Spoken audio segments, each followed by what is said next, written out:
Teach Like Your Hair is on Fire, a reflection on a book by Rafe, Esquith. My name is Lacey Brothers, and I will be interviewing Lindsay Parvin, a seasoned secondary education teacher.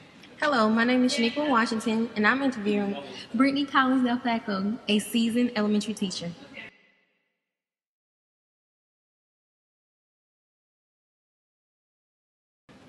I heard that you should scare your students on the first day so they'll listen and obey right off the bat. Do you agree with this strategy?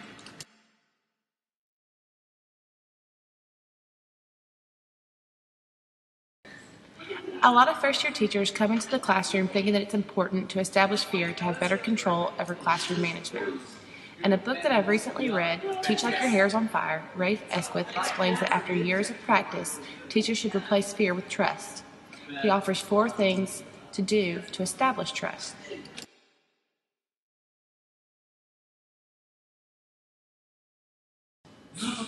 Mr. Esquith first says that you must replace fear with trust. Your students must know that you not only talk the talk, but you walk the walk. For example, if they forget to turn in an assignment, they tell you, forget about it, and we move on. Trust can always be broken, but all students must be able to earn it back. In order to make sure that you, the teacher, deserve their respect, check yourself daily. Remember to always try and answer their questions. The second thing that Mr. Esquith said was important was that children depend on us, so we must be dependable. Arrive on time. Show them that teaching them is important. Don't break promises. And always remember that if you must break a promise, if trust has already been established, then they are more understanding if a promise has to be postponed.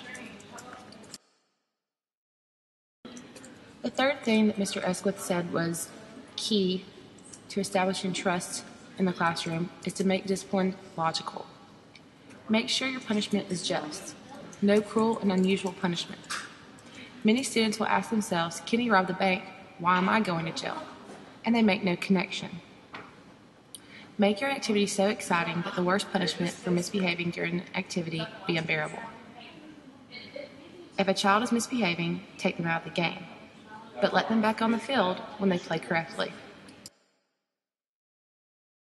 The fourth element that Mr. Esquith discusses is being a role model. Don't ever forget that students watch you constantly. Be the person that you want them to be. They need us to be their advocates and not a tyrant. Make them see you as a person that is reasonable, and make your classroom a firm but friendly refuge.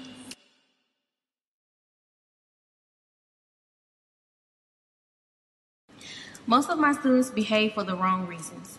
I find this especially when I leave the class with a substitute for a day and I'm left with a bad report. They never behave like this while I'm here. What would you say is the foundation to developing a classroom culture in which students behave in a class for all of the right reasons?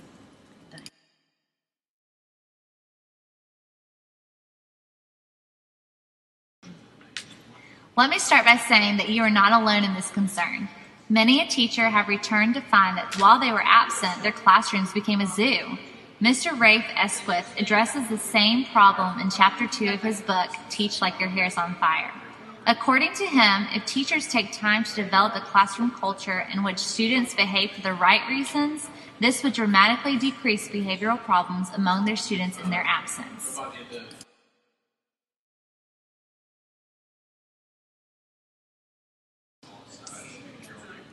In his book, he reflects on his personal experience of applying Lawrence Culver's 6 levels of moral development to help build his classroom environment into one that stays constant, even in his absence.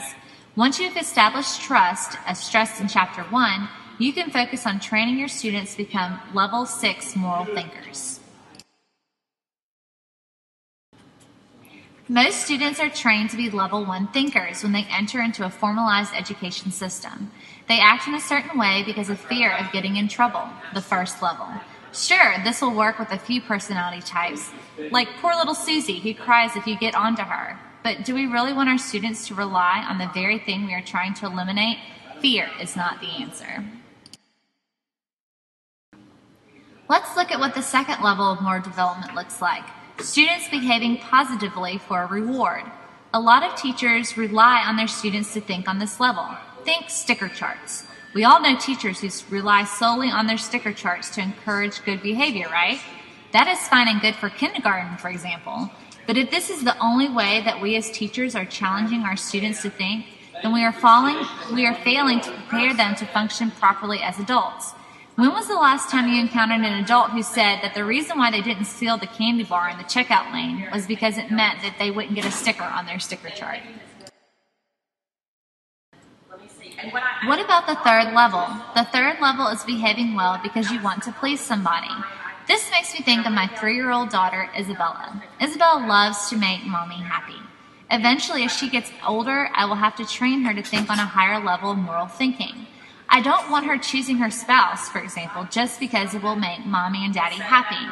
I want her to choose her future husband based on what she wants and desires.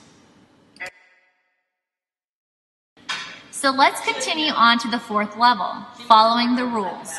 Mr. Esquith notes that this is a very popular way with educators these days, but warns not to fall into this level of moral thinking. Students who only behave well for the sake of following the rules are being trained to act in a certain way based on the situation. Take the child out of that environment and what happens? They need a whole new set of rules to follow in order to know how to behave. Also, he notes that if Rosa Parks only thought on this level, then she might have not even made it into history books because she definitely didn't follow the rules. So again, we are encouraged to think higher, the 5th level. I am considerate of other people. What a better place our world would be if we as people were considerate of others. Mr. Esquith discovered a neat quote while reading To Kill a Mockingbird that brought this point home. You'll never really understand a person until you consider things from his point of view. While applying this to his teaching philosophy in his own classroom environment, Mr. Esquith discovered that kindness really is contagious. We have finally approached the 6th